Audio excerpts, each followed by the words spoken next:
Mula sa bulwagang pambalitaan ng City Information Office, narito ang mga balita sa linggong ito. Mga kooperatiba sa Kidapawan, nagtipon-tipon para sa isang makabuluhang fun run. Pakinggan natin ang report. Masayang sinalubong ng nasa 787 ng mga Kidapawenyos ang pagsikat ng araw nang nakilahok sa Co-op Fun Run 2025 nitong umaga lamang ng October 11. Ito ay bahagi ng selebrasyon ng Co-op Man 2025 na may temang Dagan para sa Panag-iusa, Dagan para sa Kooperatiba. Kasama ang 63 kooperatiba, kanilang mga miyembro at mga pamilya. Tinakbo nila ang kahabaan ng National Highway patungong Duhat Drive na may habang 3 km. Medalya ang tinanggap ng mga nagwaging runners, habang Certificate of Recognition naman ang iginawad sa mga oldest and youngest delegates. Nagkaroon din ng raffle prizes tulad ng lamayo, sombrero, payong, sikwate at bigas na inisponsor ng mga kooperatiba. Layunin nitong mapalakas ang ugnayan ng bawat kooperatiba, maisulong ang kalusugan at maipakita ang diwa ng pag-asa. Para sa Let's Go Luntian Kidapawan Report, ako si Leumba ng City Information Office. Ilang legal services libreng ibinibigay sa KIDAPS 4.0. Narito ang report. Pahirapan sa pagpapa-schedule at kung minsan ay nangangailangan ng bayad kung may isasangguni sa mga abogado ang ilang mga mamamayan. Kaya naman, sa isinasagawang kabaranggayan dadaan og proyekto og serbisyo o KIDAPS 4.0, handog ng Public Attorney's Office, Kidapawan City District Office ang libreng legal na konsultasyon. Kasama sina Lawyer Attorney Kimberly Ocon at Sefren Arboleda ay nabigyan ng legal consultation ang ilang mga nangangailangang residente ng Barangay Balabag nitong araw ng Huwebes, October 9, 2025. Bukod pa rito, ay nakapagbigay rin sila ng payo tungkol sa mga kinakailangang ihandang mga dokumento para sa mga legal procedures na isasagawa ng ilang mga kliyente na kanilang nakausap. Nakiisa rin sa programa sina Attorney Esther Vega bilang representante ng Integrated Bar of the Philippines o IBP. Sa pamamagitan ng KIDAPS, mas nailalapit ng mga abogado mula sa PAO at City Legal Office ang kanilang mga serbisyo sa mga mamamayan ng Kidapawan na di na nila kailangang pumunta pa sa mga nasabing tanggapan. Aasahang sa mga darating na KIDAPS sa iba't ibang barangay sa lungsod ay patuloy na makikibahagi ang PAO, kaakibat ang kanilang mga magagaling na public lawyers. Para sa Let's Go Luntian Kidapawan Report, ako si Mitosila Ocalenia mula sa City Information Office. Produktong mula Kidapawan, patok sa mga taga-Maynila. Pakinggan natin ang mga detalye. 8 toneladang iba't ibang uri ng mga prutas na produkto ng Kidapawan City ay kasalukuyang nakadisplay sa Mindanao Fruit and Food Festival, partikular sa kartilya ng Katipunan sa Metro Manila. Maliban sa mga prutas, bitbit din ng mga tauhan ng City Agriculture's Office sa pangunguna ni City Agriculturist Marisa Tuban Aton ang mga processed foods na gawang Kidapawan City. Nakakatuwang ang isipin na naging bukang bibig ng mga bisita ang katagang nasaan ang Kidapawan City booth. Naging kilala kasi ang lungsod sa mga tropical fruits nito. Lalo pang pinag-uusapan ng lungsod dahil sa libreng pagkain nitong mga prutas nitong Agosto sa kasagsagan ng Timpupu Festival. Kaya naman ang mga taga-Cotabato na nasa Kalakhaang Maynila na kasalukuyang naninirahan o nakahanap ng trabaho ay hindi pinalampas ang pagkakataon na makakain ng prutas mula sa Mindanao. Patunay niyan si Pilot Friend Angelo Leoncito Piñol na sa lalawigan ng Pangasinan na ninirahan ay bumaba pa ng Maynila kasama ang pamilya upang pawiin ang pananabik sa prutas na mula sa kanyang lupang tinubuan, ang Kidapawan. Ang Mindanao Fruit and Food Festival ay nagsimula nitong October 11 at tatagal hanggang October 17. Nagbigay ito ng pagkakataon para sa business matching at makahanap ng lugar sa Maynila upang pagdalhan ng mga produktong mula sa Mindanao, lalo na ang galing sa Kidapawan City. Para sa Let's Go Luntian Kidapawan Report, ako si Lawrence Jun Madilozo ng City Information Office. Iba't ibang sekta ng relihiyon sa Kidapawan. Aktibo ang pagsuporta sa programang Canopy 25. Narito ang report. Mahigit sa 40,000 na mga fruit seedlings ang naitanim sa iba't ibang bahagi ng Kidapawan City bilang tugon sa programang Canopy 25 na sinimulan taong 2023. Sa isinagawang lingguang flag raising ceremony nitong Lunes, October 13, 2025, ibinalita ng tanggapan ng City Agriculture na ang mga nasabing mga seedlings ay naitanim sa tulong ng mga gagmayng Kristohanong katilingban at ng iba pang religious sectors. Mataas ang mortality rates ng mga fruit seedlings na naitanim dahil sa dedikasyon ng mga miyembro ng mga sekta sa pag-aalaga sa mga ito. May dahilan kasi kung bakit mga fruit trees ang ipinamigay ng City Agriculture sa mga religious denominations. Maliban kasi na makapagbibigay ito ng lilim sa mga tao at mga ibon, ang mga bunga ng mga punong ito ay maaari ring panlaman tiyan sa hinaharap. Ang mga fruit seedlings sa mga nais na magtanim at makibahagi sa Canopy 25 ng City Government ay maaaring makakuha ng libre sa City Agriculture Office. Sa kabuuan ng programa, nasa 3 milyon na ng mga puno ang naitanim sa halos lahat ng mga barangay ng lungsod sa pag-asang maibalik ang ganda at luntiang Kidapawan sa mga sumusunod na mga taon. Para sa Let's Go Luntian Kidapawan Report, ako si Rachel Abelian ng City Information Office. City Government na mas pinadali ang RSBSA registration ng farming sector sa lungsod. Pakinggan natin ang mga detalye.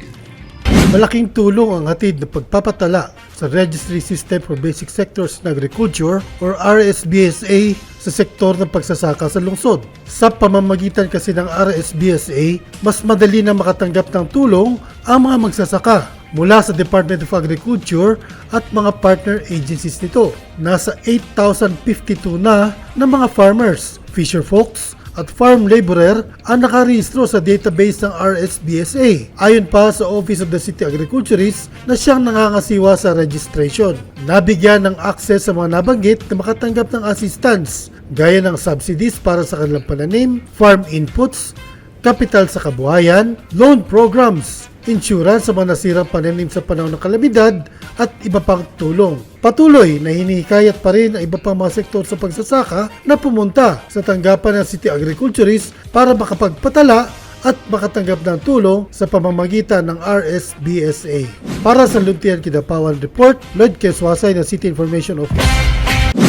Armchairs na ipamahagi na sa iba't ibang pampublikong paaralan sa Kidapawan City. Narito ang report. Mahagi na sa iba't ibang mga pampublikong paaralan sa Kidapawan City ang mga armchairs na pinondohan mula sa buwis ng mga mamamayan ng lungsod. Wala nang mahabang pananalita at photo opportunities kasama ang mga halal na opisyal ng Kidapawan dahil ang perang ginamit para sa pagbili nito ay pera ng mamamayan at hindi ng mga politiko. Nasa 36 na mga elementary at secondary school ang nakatanggap ng mga matitibay na mga upuan na makakatulong upang tugunan ang kakulangan ng mga armchairs sa mga pampublikong paaralan. Para sa Kidapawan City Government, walang malapit o malayong lugar, mainit na panahon o kaya ay lakas na ulan ang makakapigil upang ihatid ang mga upuan. Pinasalamatan naman ng Kidapawan City Schools Division ang pagsisikap ng lokal na pamahalaan upang matugunan ang anumang kakulangan sa usapin ng edukasyon sa Kidapawan. Ang pamamahagi ng mga upuan sa pampublikong paaralan ay tugon ng City Government upang maiangat ang sektor ng edukasyon at maibalik sa mga Kidapawenyos ang serbisyo mula sa buwis na ibinayad sa pamahalaan. Para sa Let's Go Luntian Kidapawan Report, ako si Von Clark Herrera ng City Information Office. Seguridad sa pagkain na nagsisimula sa mga eskwelahan sa lungsod. Narito ang report. Sa mismong paaralan pa lang ay tinayak na ng City Government katuwang ang Department of Education na magkaroon ng sapat na supply ng pagkain ang mga komunidad. May 25 mga pampubliko at pribadong paaralan sa lungsod ang aktibong nagpatupad ng gulayan sa paaralan program. Sa ilalim ng programa, namimigay ng libreng vegetable seedlings ang city government mula na rin sa request ng mga school head. Nasa eskwela na ang pagpapasya kung ang mga inaning gulay ay kanilang ibibinta bilang income generating project o di kaya ay gagamitin pang sangkap sa feeding program ng eskwelahan. Hindi lamang ito nakatutugon sa supply ng pagkain bagkos na nakakatulong din ito na mabawasan ang kaso ng malnutrisyon sa mga grade school pupils sa mga barangay ng lungsod. Para sa Let's Go Luntian Kidapawan Report, ako si Limuel Macatol ng City Information Office. kauna-unahang Mental Health Summit 2025, matagumpay na naisagawa ng lokal na pamahalaan ng Kidapawan. Narito ang report. Mental health matters, mga katagang madalas na naririnig, ngunit sa kabila ng paulit-ulit na pagsasabi, madalas din itong nakakalimutan o hindi nabibigyan ng sapat na pansin. Sa isinagawang Mental Health Summit 2025 noong Martes, October 14 sa City Convention Hall, ang mga salitang ito ay hindi lamang naging isang simpleng kataga. Sa temang Mental Health 360, Transforming Mental Health into Action, ay nagtipon-tipon ang mga LGU employees, BJMP, PNP, DepEd, nurses, midwives, at human resource for health upang matalakay ang kahalagahan ng mental well-being ng bawat isa. Layunin ng summit na magsilbing plataporma upang mawala ang stigma tungkol sa mental health at upang magbukas isip sa pag-uusap sa hamon ng kalusugan ng isipan. Binigyang diin din ni City Mayor Attorney Pao Evangelista na sa usaping mental health, dapat magkatuwang ang lahat dahil hindi ito kayang harapin ng nag-iisa. Binigyang diin din ng alkalde ang pagiging bukas sa pakikipagtalastasan at paggalang sa mga karanasan at kalagayan ng mga nakakaranas ng mental health problems. Ang summit ay nagsilbing paalala na ang pag-aalaga sa mental health ay mahalaga hindi lamang sa pang-personal kundi pati na rin sa kung papaano na ipapatupad ang programang serbisyo publiko para pangalagaan ang mental health ng bawat Kidapawenyo.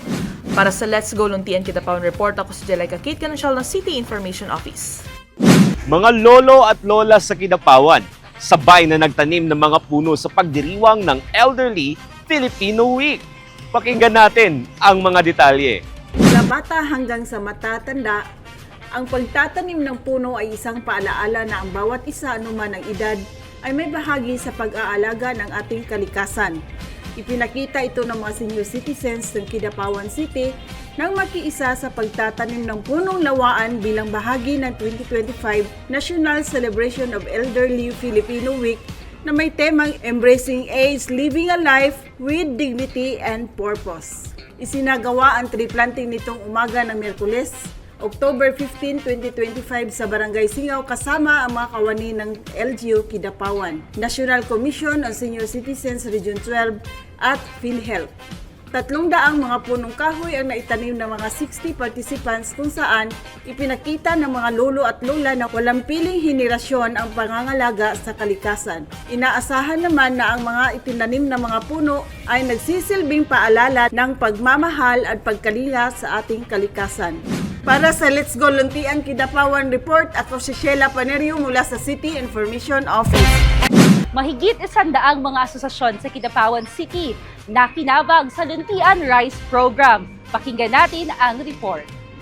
Patuloy na napapakinabangan ng iba't ibang mga grupo at organisasyon ang Luntian Rice na programa ng lokal na pamahalaan ng Kidapawan City. Sa kabila kasi na taas-babang presyo ng bigas sa palengke na natili sa 25 kada kilo na presyo ng Luntian Rice na ibinebenta ng mga asosasyon na recipient ng nasabing programa. Batay sa datos mula sa City Agriculture Office, nasa 121 na mga asosasyon ang nagbibinta ng murang bigas na nakakarating na rin kahit pa sa malalayong barangay. Sa kabuuan, aabot sa 301,475 na kilo ng Luntian Rice ang naipamahagi ng City Agriculture Office ayon na rin kay City Agriculturist Marisa Tuban Aton. Ibinibenta ng City Government sa mga accredited association ang Luntian Rice sa halagang 20 kada kilo. Ang mga asosasyon naman ay ibebenta sa kanilang miyembro sa halagang 25 kada kilo. Ang kagandahan nga lang sa programang ito, ang 5 pisong tubo ng asosasyon ay iipunin at paghahati-hatian ng mga miyembro bilang kanilang patronage refund. Kaya nga sambit ng mga nakabenepisyo sa Luntian Rice, may murang bigas na may patronage refund pa. Para sa Let's Go Luntian Kidapawan Report, ako si Chayla Baldos. Ang init-init ng panahon, Rizel, pero mabuti na lang at malapit na ang Pasko. Yes, Von! 69 days na lang at Pasko na. At yan ang tampok na balita sa linggong ito. Kasama si Lawrence June Madaloso at Rachel Abella sa camera. Ako si Rizal Villote. At ako naman si Bon Plac Herrera. At ito ang CIO News.